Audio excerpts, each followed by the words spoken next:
everybody with us on this Friday edition of Ed Schultz News and Commentary. The news cycle continues to be enamored with what's wrong with Bush. He's got consultants. He's got coaches. He's been told what to do. Bush is doing everything he can to rejuvenate, rebrand, reinvigorate his campaign, and I don't know if he could do it. I view his father's book as a exoneration of don't blame my kids. They're going to be different presidents, and it's not their fault when he was ripping into Cheney and Rumsfeld in his most recent book written by Meacham. But what Bush is saying, going after Rubio, I thought it was the right thing to do.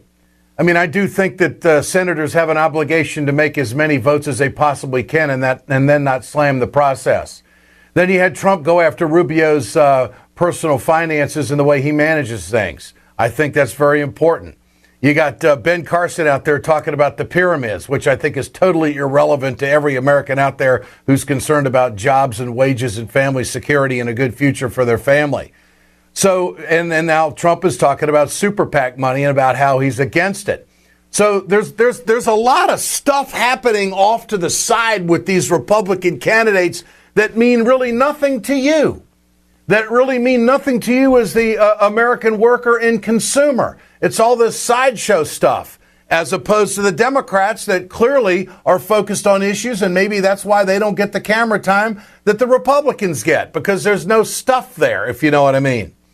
So Bush is trying to reinvigorate things. Bush is trying to make things different. He tells his supporters in a conference call to chill. I'll head back home, do a little preparation on the debate. I promise you I'll do better. All the nervous Nellies on the call, chill out. We're going to do better, I promise you. And this is going to be a fun campaign.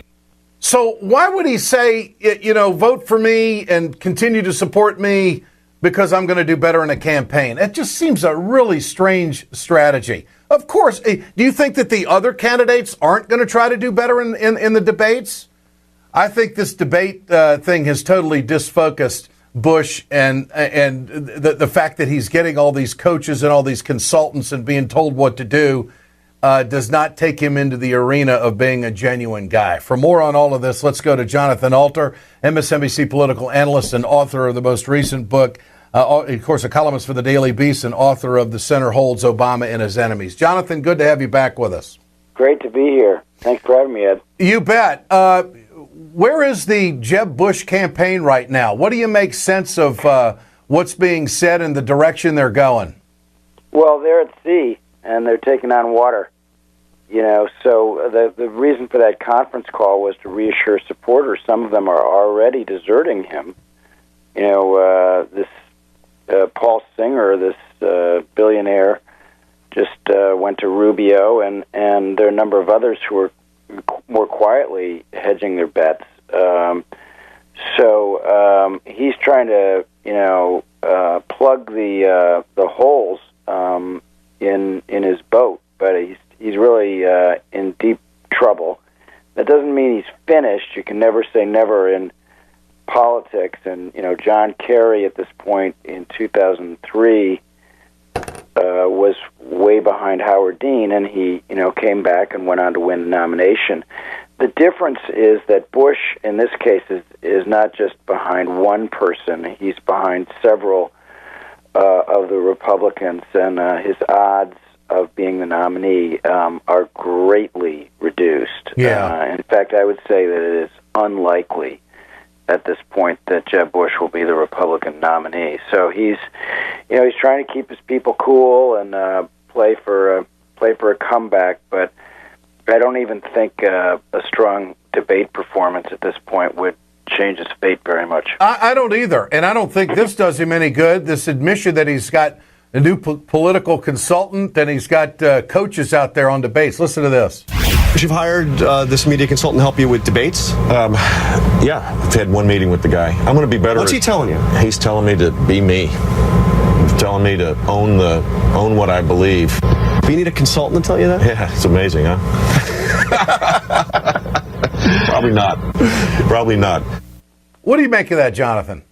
Well, I think that's sort of an appealing side of Jeb Bush. He's responding like a human being. Yeah, it's amazing. You need a consultant nowadays to, bring up your debate performance. But that is what he did need some advice. He hasn't been forceful enough in debates. He walked right into a trap that Rubio set for him. He never should have brought up Rubio's attendance record in the Senate because, he should have known that Rubio could fling John McCain's attendance record or Barack Obama's in his face, and it just nobody cares that Florida constituents, didn't get him to vote on what were lopsided votes anyway. It's not like his vote would make a difference, and those votes he missed are not significant. There's no record that he missed any major vote where his vote would have made the difference in Rubio's case. So, why did Bush even bother to raise that? There were so many other things he could have gone to if he wanted to attack Rubio. So he just got clobbered on that exchange, and Rubio responded very effectively. And, the mentor has now been supplanted by the mentee. And I find it hard to imagine that he's going to be able to take down Rubio. And even if he does, he's got a bunch of other candidates to worry about. I think the country's just moved past the Bushes. I think they have. I think you're right on that. And I think that there is such a visible frustration amongst Jeb Bush right now surrounding him that he loses a lot of credibility that he can lead because he seems somewhat disfocused by Rubio, disfocused by everybody else instead of really zeroing in on what he would be all about. I mean, he's the only one of those guys, maybe also John Kasich, but, the two of them are the only ones who, if they did end up winning the White House, I wouldn't feel despondent, Jeb Bush is a reasonable guy, but he's running in a party that is radical and not reasonable and has completely lost its bearings. Even though, it's just such a measure of where we've come, Ed, that Jeb Bush, who was an extremely conservative governor of Florida, is now seen as the moderate in the race. He's not a moderate. He's not a moderate. He's extremely conservative, but it's a sign of how much things have changed that this particular political party has been taken over by people who can only be described as radicals. They want not modest change, not sensible change, but radical change. The Ryan budget is a radical document. This is Paul Ryan. Again, he seems like a moderate guy now compared to some of these other folks, but these are massive cuts in Pell Grants, massive cuts in any kind of program, federal programs for children. Right on down the list, so Bush. It's not just that his skills are rusty because he hasn't been in politics since the 1990s. It's that he's kind of Rip Van Winkle. He woke up and suddenly his party had been taken over by what and he doesn't know how to handle it. The president said they're cray, like the rappers say crazy. They're cray. Yeah. And he doesn't know how to handle it. And now he's made He's made New Hampshire the firewall. Here he is saying he's going to win it. What was it like having a dad growing up being president? Well, when we grew up, he wasn't president. When I was a kid, he was just a dad. And he was the greatest dad alive. My dad was such an inspiration for me that whenever I made a mistake, all he had to do was say, "I'm disappointed in you." And it would send me into a deep spiraling depression for days, because I admired him so much, I respected him so much. He didn't have to lift a hand. He taught me right and wrong by how he acted, how he behaved, how he treated others. And so what it was like to grow up like that, total blessing. Well, whereas the country may be sick of the Bushes, I think that there's a lot of people that would view that comment as about one of the most genuine things that Jeb Bush has said all along. Whether it's going to play or not and affect anybody when it comes to supporting him, I don't know. But there are these really interesting revelations in John Meacham's new book that's coming out next week. It's in the New York Times this week. That the tension, I guess you could call it, between those around 41, George H.W. Bush and George W. Bush. And the elder Bush takes shots at Dick Cheney in this book, says he didn't serve his son well. And the book also reveals that Jeb urged his father to dump Dan Quayle from the ticket in 1992 when he ended up losing to Bill Clinton. So there's a lot of history there with this family, and there's a lot of, I think, warm feeling toward them as a family that, again, even if one has strong disagreements with them, that they have served their country. George H.W. Bush, in particular, from the time he was 18 years old and enlisted in the Navy, as the youngest pilot in the Navy in World War II, served his country for a very long time. But it all went awry under his son, and we had this disastrous war that was completely unnecessary, and that cost thousands and thousands of lives, not just in the United States, but in Iraq, and sort of wrecked the Middle East. It was the most disastrous foreign policy. There's no doubt, and he's trying to in this book. American history. He's taking a shot at Cheney and Rumsfeld and almost trying to reverse the blame you can't do that. I mean, this family is tarred with that.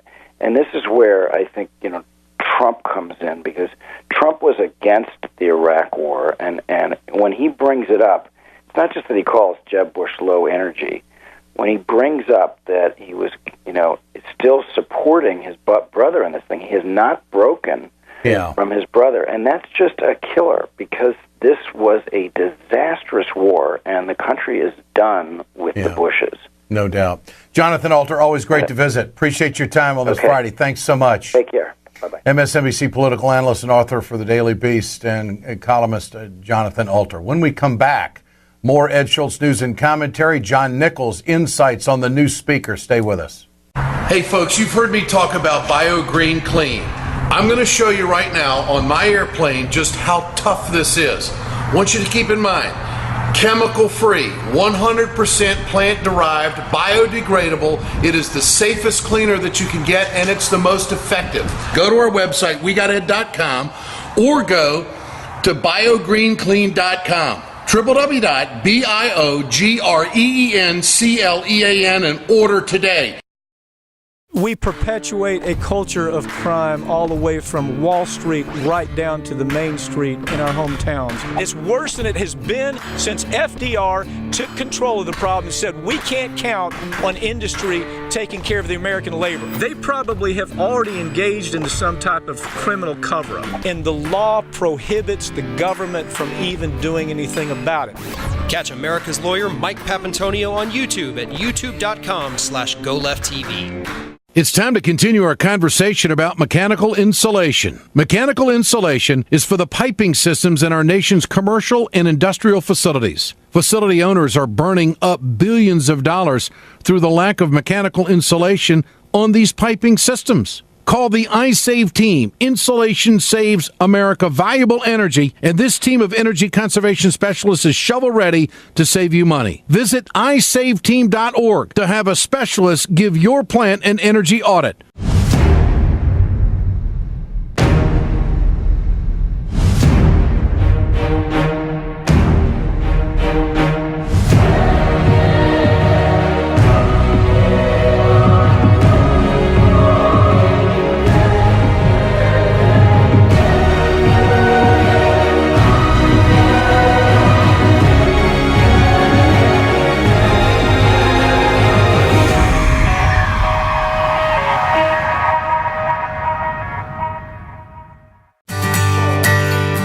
From the steel mills of Pennsylvania, to the auto factories of Michigan, to the modern makers movement, manufacturing makes our nation great. I'm Scott Paul, president of the Alliance for American Manufacturing. We bring business and labor together to advocate for policies that everyone can agree on. Together, we can strengthen manufacturing and create good-paying American jobs. Help us keep it made in America.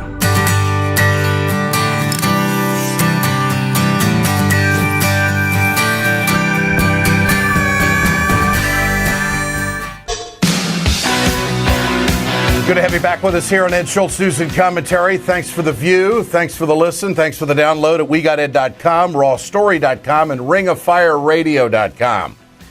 A story to follow out of Berlin. A human rights group in Germany has filed war crimes against Bush, Cheney, and Rumsfeld.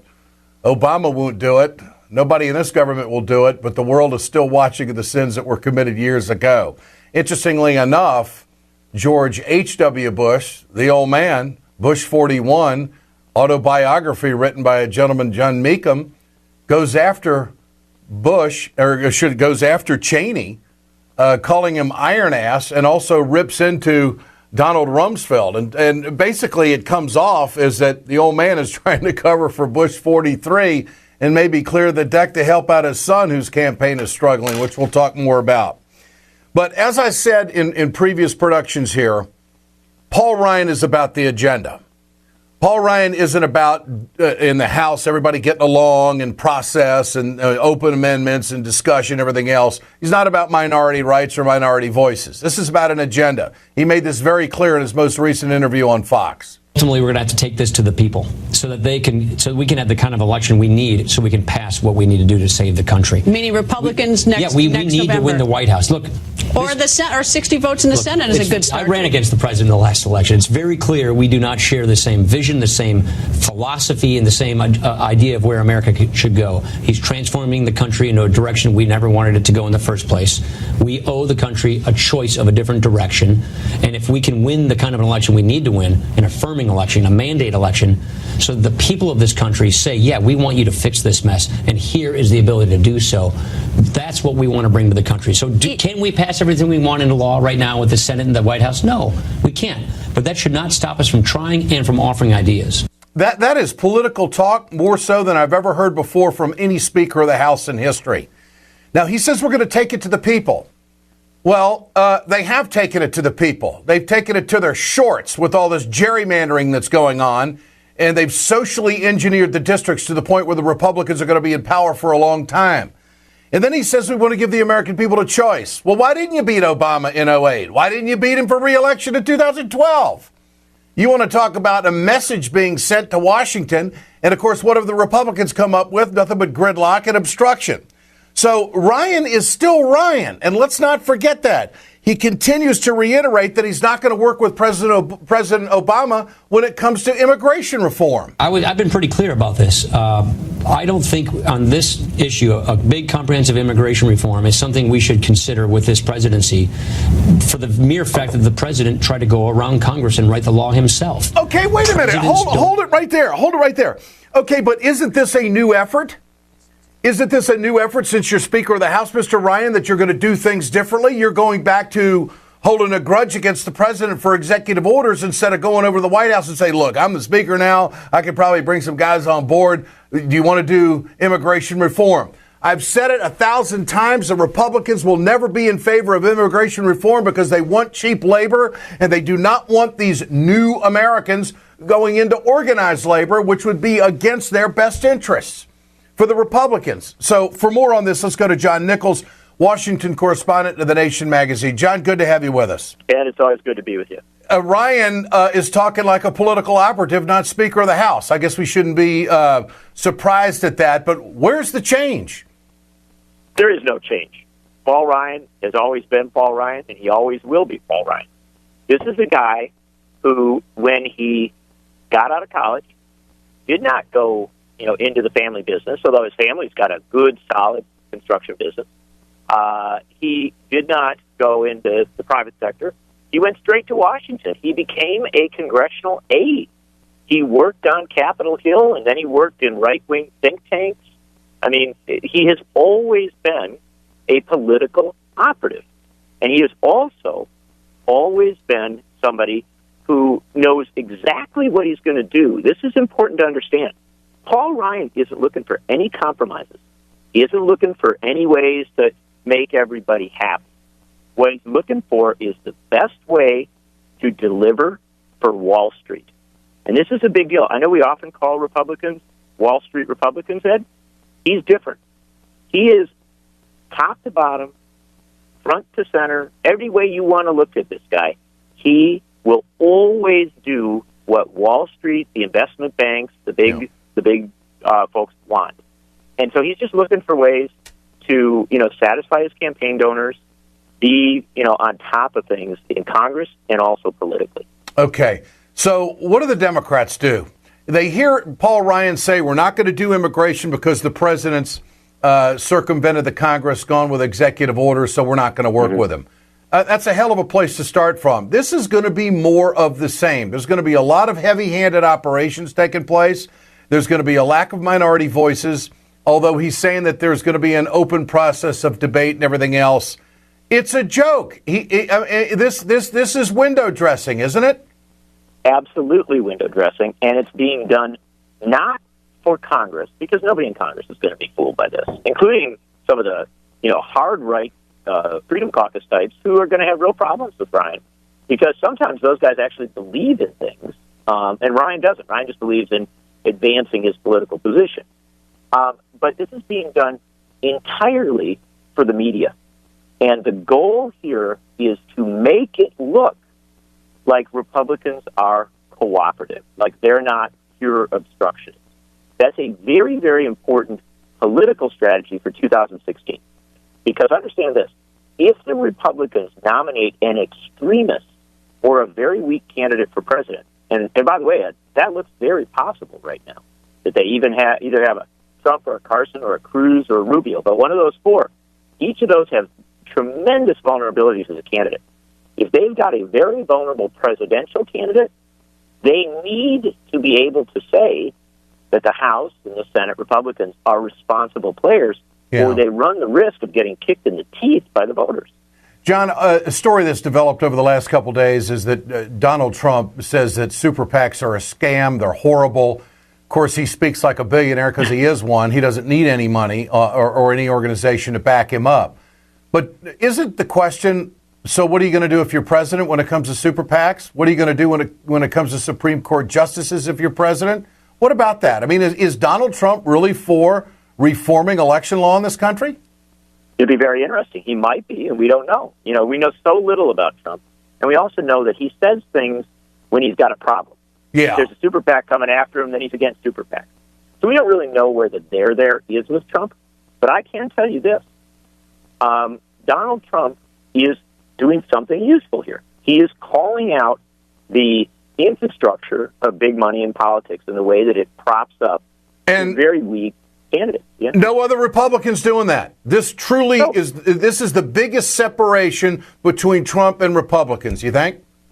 Without a doubt. No doubt. He is essentially saying, look, the other guys are, products of big money. They're products of billionaires. They're products of dilettantes who come into our politics to advance their own personal agendas and use candidates for president of the United States, the position held by George Washington and Abraham Lincoln, as puppets.